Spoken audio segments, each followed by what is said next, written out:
So, ayan mga ka-viewers, at magandang hapon. So, meron tayong repair at ito ay isang rice cooker na old model. Yan o. So, yung kanyang brand ay Sanyo. At ang nakaganda nito mga ka-viewers ay meron siyang on off dito. Pwede mong i-on, i-off, pwede mo siyang i-on dito. Yan o, meron siyang switch. Slide switch yung gamit niya.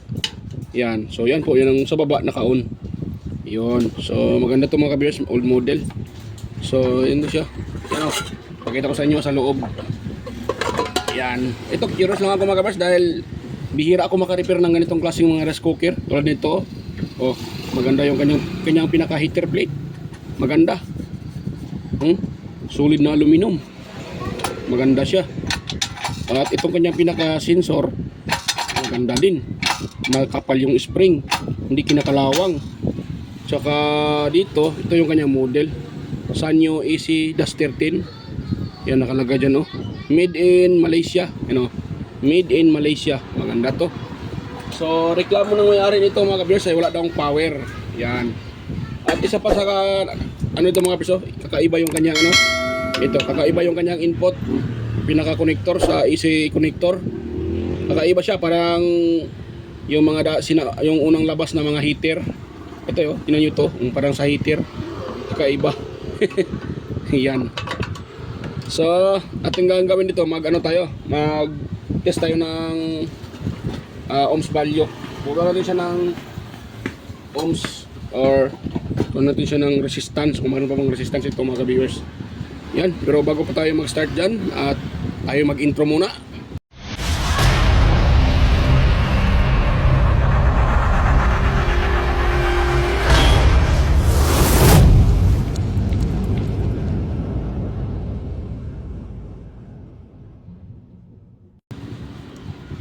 Yan, so ito mga kabers, tip ko sa inyo, pag ganitong klaseng rice cooker ay huwag kayo basta-basta magpaparepair sa technician. So kung kaya nyo namang i-repair, try nyo i-repair o DIY. So una-una, dahil wala itong power, meron ko ituturo sa inyo ngayon kung paano yan i-trace yung sira nitong mga rice cooker. Una natin itong aking tester, lagyan natin sa ohm settings. Yan. Tapos pailawin natin yung kanyang backlight para medyo klaro-klaro konti. Yan, dyan. Ayan o. So, tingnan natin yung aking tingnan nyo po yung aking tester. O. Yan o. So, lagyan natin sa buzzer para marinig nyo. Select. Ayan o, lagyan natin sa buzzer. Ayan o. Nagba-buzzer siya. Yan. So, ibig sabihin, good yung suker. Ayaw kong heater pag ganun. Yan. Akin mo nang kinakalibrate yung aking test probe. Yan. Para na okay yung aking tester. So, okay yan. So, ngayon, dito tayo sa kanyang kanyang plug. So magkakaiba yung kanyang plug mga ka-viewers. Ayun siya. Yan. Ganito talaga pag sa ibang bansa. Galing sa ibang bansa, iba yung kanyang plug. Yan. Ayun, so meron pa siyang adapter kasama. So tetest natin to mga ka-viewers. Ang pag-test nito ay ganito lang oh. Ganon nyo siya. Yan, ganon nyo. Ayaw parang di makita yung aking tester. Yon. So ganon nyo siya. Tapos lagyan nyo dito. Yan. Tapos yan lang. Ganon. Idiin nyo diinan. Pagka diin nyo, ito namang kanyang lever switch, ibaba nyo siya. Ganon no. Yan, baba na. O, tingnan nyo po. Tingnan nyo ito. Pataas diba? Ibaba ko siya. Ibaba. So nakababa na, tinaportin na yung tester Walang nare-reading. Wala tayong nakakuhang ohms value or resistance dito sa rice cooker na to. So ibig sabihin totoo yung sabi ng may-ari na walang power. Ayan. So yan yung niya mga ka-viewers. So wala siyang power. So ngayon, dahil walang power, so bitawan natin yan. Ngayon dito naman tayo sa kanyang ito yung sinasabi ko mga ka-viewers na pag ganito yung rice cooker nyo, lalo na pag old model or galing sa ibang bansa, so minsan yung kanyang pinaka easy plug or ito tanggalin ko muna ito yan kung nakita nyo ito Tatlo yung kanyang pinakapin. So, may nakalagay dyan na fuse. O, yan, fuse, di ba? Fuse. So, ibig sabihin, mayroon yang fuse sa ilalim. So, ngayon, titest natin itong kanyang pinaka-cord. Yan, dito tayo magte-test. Tingnan natin kung mayroon ba itong resistance bawat linya. Line 1 at saka line 2. So, dito tayo sa isang linya, una muna. Tapos, tutusukin natin dito. Wala, sa kabila. O, di ba? Wala. O, lang muna. O, pakita ko sa inyo. Yo, di ba? Dito tayo, primero. Tapos sa segunda, wala. So, kabila tayo. Ito. Tapos, tutusukin natin tong dalawang to. Oh, di ba? Nagbabaser yung aking tester. No, wala. Wait lang. Hindi makita. Yon. Oh, tingnan nyo po yung tester ko ha. O, yung tester ko. Tingnan nyo po. Oh, nagbabaser, di ba? 007 yung ating nare-reading. So, ibig sabihin, mayroon siyang continuity. Ngayon, siyempre, mayroon dito sa kabila, yun yung dito sana. Ito, pero wala siya, oh. O, wala. So, ibig sabihin, may putol sa linya na to. Yan. Yan, oh. May putol dyan. Yan, oh. Hindi na magbabaser, di ba? So, ibig sabihin, may putol dyan. So, dahil may fuse yan, i-open natin yan. Di natin baka yung fuse ay putol. Or nag-open yung fuse. Na-open siya. So, pag na-open, pwede nyo palitan ng fuse kung ilan yung kanyang nakalagay dyan, kung ilang ano siya, ampere. Ganon yun yung ilagay nyo. So, okay na siya mga ka-viewers. Isa lang man yung tornilyo. At ito, wala na ang tornilyo dito. Mayroon wala na isang tornilyo. Yan.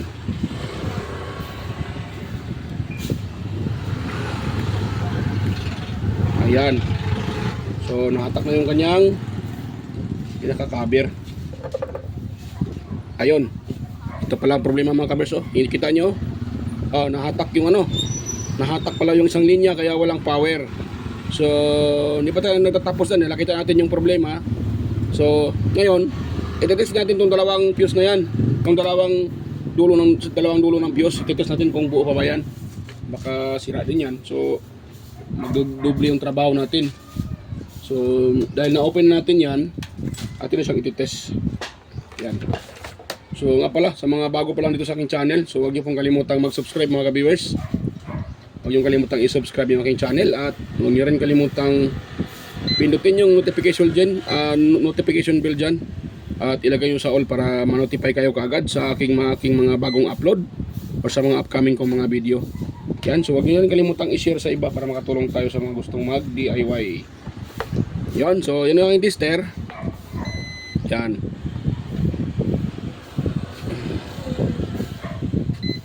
Yan, so test natin yung dalawang dulo niya. Yan o. O yan, buo naman pala yung kanyang fuse. Diba? Nagbabaser. Patanggalin ko. Tap ko uli. O, nagbabaser. Yan. So good. Ibig sabihin, ito lang talaga nahatak. So itong dalawa na to ay atin itong ang tawag dyan, higpitan. Pagkatapos natin ilagay yung ano na yan, yung kanyang pinaka-fuse. Pinaka-fuse, sorry. Yung pinaka-contact, itong wire na to. Dahil nahatak to eh. Yan. So atin ulit ang luwagan. Yan, luwagan natin, luwagan. So jackpot tayo dito mga ka-viewers. Jackpot tayo. Dahil wala tayong pyesa na mailagay dito. At libor lang yung bayaran ni customer. So salpak natin dito. Oh, yan. So itong ground, kahit huwag nyo nang ilagay yung ground, pwede na yan. Ito kasing may yellow at saka green. Yung ganyang wire, yung color sa wire na yan ay grounding po yan mga ka-viewers. Yan po ang color code ng grounding sa appliances. Mayroon iba naman, color green lang, walang yellow. Mayroon din naman, color yellow. Pero kadalasan pag grounding talaga, kulay green or yellow green. Yon. Ganun yung ginagamit kadalasan yung coding. So ngayon, higpitan natin siya. Yan, natin siyang higpitan. Yan. Yan, higpitan natin ng maigi para hindi yan mahatak mga ka-viewers. Dahil pag mahatak yan, ako, baka babalik ulit si customer. O ito isa, maluwag na rin eh. Yan, kailangan na siyang higpitan. Dito lang kasi yung nagka-problema eh. Yun. Dito yung nagka-problema mga ka-viewers. So, itong ground naman ating ilagay din para mas lalong tumibay.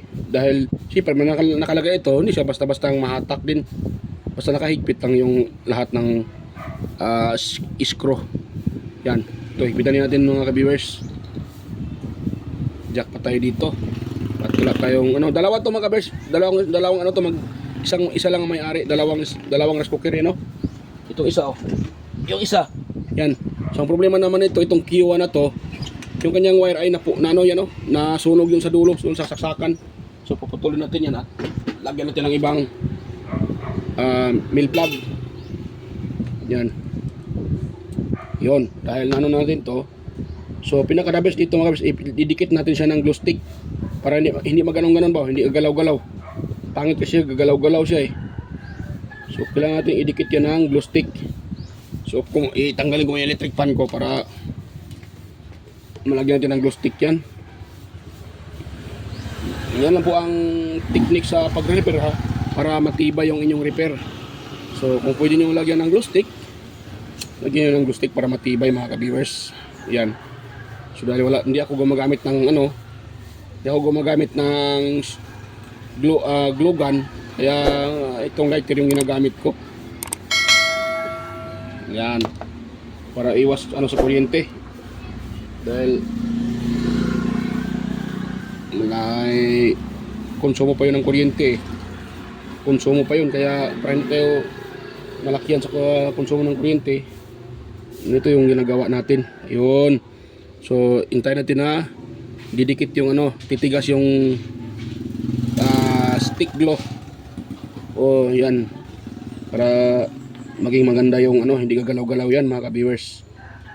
Yan. So, sa ganitong paraan, titibay yung ating pagkalagay ng ating wirings dito sa ating nire-repair na tulad dito.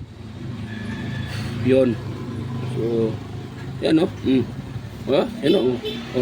yan yan, wag galaw-galaw mga ka-viewers, lalo na pag mailagay yung kanyang mailagay yung kanyang pinaka takip. Yun, yan di ba?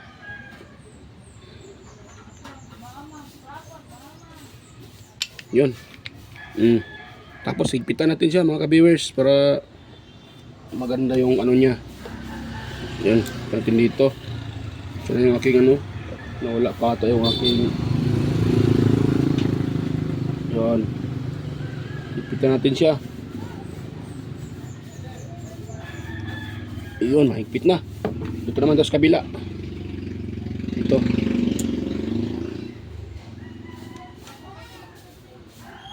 Yan. Ito parang lustrade na eh. Hindi na kumakapit yung na to. Yan, lustrade na yung screw. So ito na lang yung nakalock dyan. Hindi naman mahatak yan mga kaberso. So pati dito, pati dyan buhusan natin ng buhusan natin dyan ng glue stick para hindi gagalaw-galaw yan mga ka-viewers, para maganda yung kanyang kapit. Sana ba yung saan ko na ba nailagay yun? Kagbuwang na. Ayun pa, nahulog pala. Yan. So ito lang ang pag-repair mga ka-viewers. Simpleng paraan lang po. Ang importante, marunong tayong hanap ng sira. Hindi natin kailangan ng mamahaling mga gamit. Ang importante dyan, talas ng paningin. Yun ang sinasabi ko, ang importante, talas ng paningin. Yun din po ang importante sa pagre-repair. Para maging success tayo sa pagre-repair, kailangan ng talas ng iyong paningin para makita natin yung sira.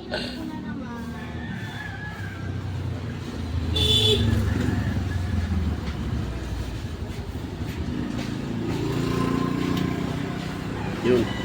So patigasin natin siya para hindi basta-bastang hindi basta-bastang takip ito mga ka-viewers.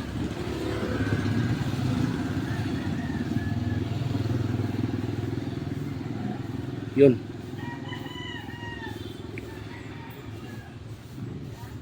So pwede na yan mga ka-viewers.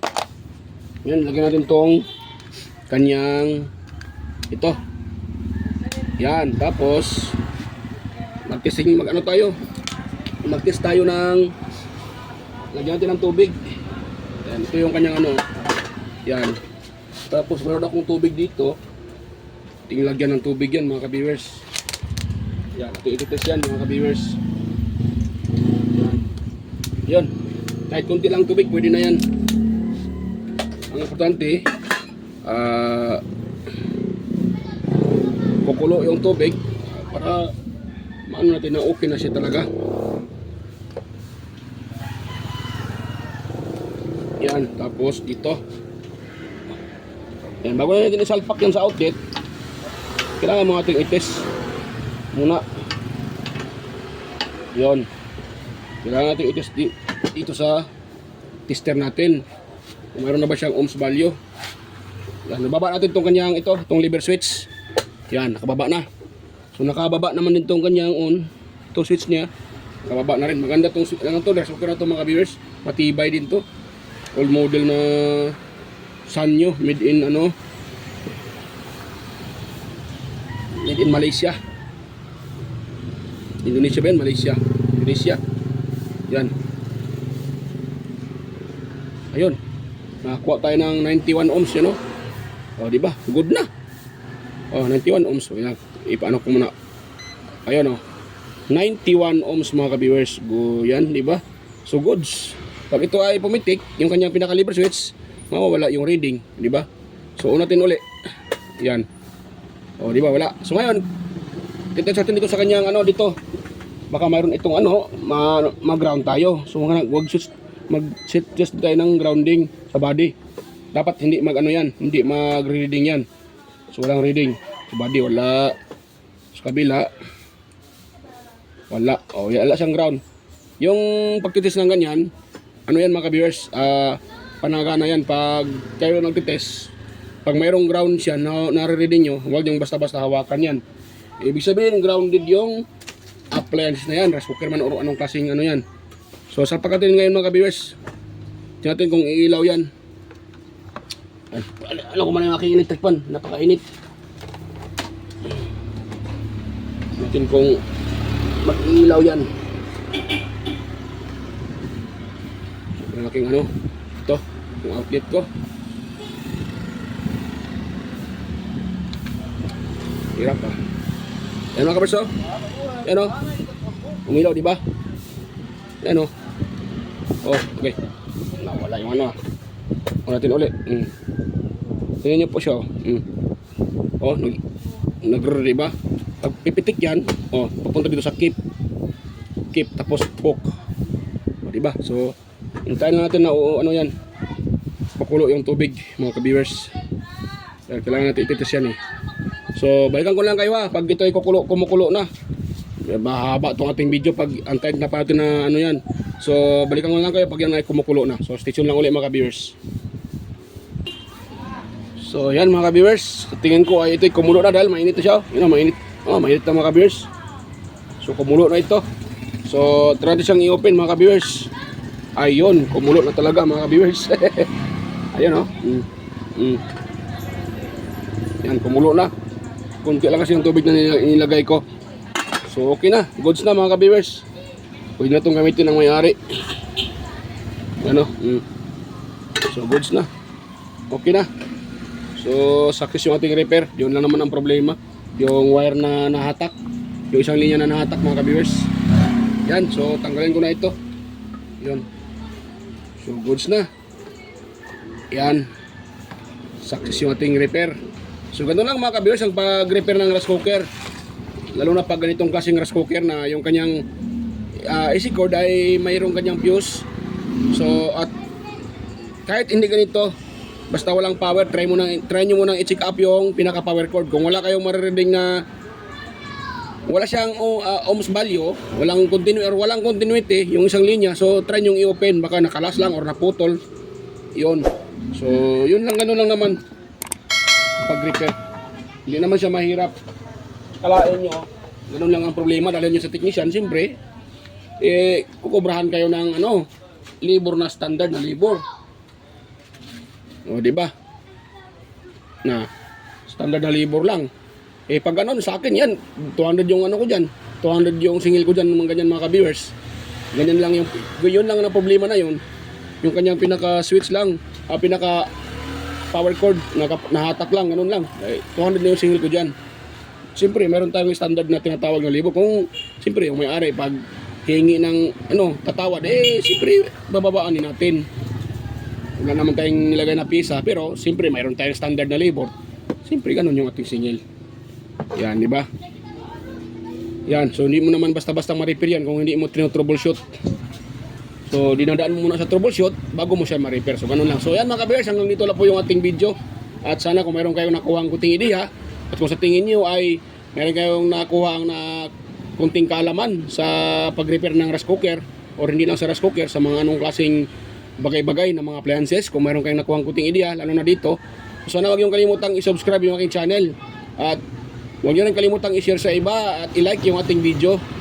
At tingin sa lahat, kunting palala lang mga kabers, sana huwag yung i-skip yung mga ads na lumalabas po sa aking mga video, sa aking mga upload na video, dahil yan po ay malaking tulong sa aking channel bilang isang maliliit na content creator or maliliit na mga content creator. So yan po, malaking tulong yan sa aking channel. So maraming salamat sa inyo, at mega loud shoutout sa inyong lahat mga ka-viewers, sa mga silent viewers dyan, organic viewers, sa mga napadaan, mega loud shoutout sa mga old subscribers at mga supporter dyan at na laging nanonood sa aking, nakaantabay sa aking mga upload.